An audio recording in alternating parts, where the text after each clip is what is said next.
बात पशु परिचर की कट ऑफ की बात करते हैं हम।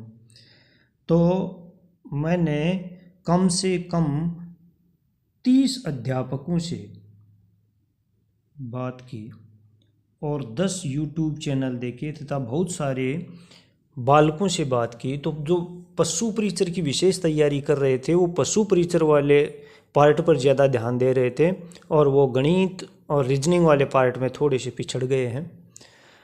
तो इन सब से जब बात की तो इनका जो आंकड़ा आया वो आया 100 से 120 तक।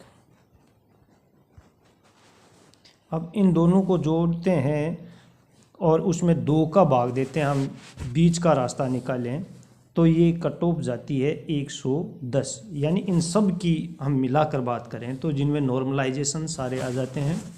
देखिए जीके नॉर्मल था, जीके था जो अपने राजस्थान अध्ययन की पुस्तकों से हूबहू आया था, एक भी प्रश्न बाहर नहीं गया था। तो थोड़ा सा जीके वाला पार्ट नॉर्मल था।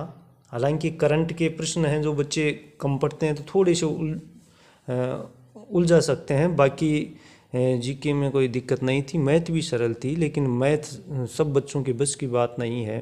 तो इनकी जो कट ऑफ निकलती है इन सब को मिलाकर वो इस तरीके से तैयार की गई है।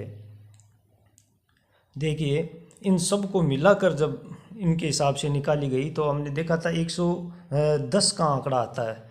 तो हम इनको 108 से 112 कर लेते हैं जनरल की, ओबीसी 106 से 110, ईडब्ल्यूएस की 104 से 108, एससी की 98 से 102। बशर्ते इससे कम ही जाएगी, ज़्यादा नहीं जाएगी। इतने नंबर आपके बन रहे हैं तो आप आराम से सेफ जोन में हो।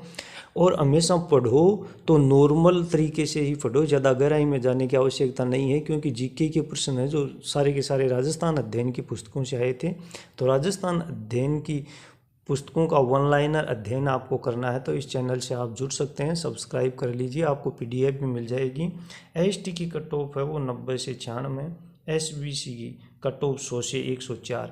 महिलाओं की बात करें तो इनमें और इनमें तो 5-5 कम कर लो, बाकी ईडब्ल्यूएस में 10 कम कर लो, एससी में भी 10 कम कर लो, एसटी में ये 15 से 20 कम कर लो, आप इतनी रहेगी।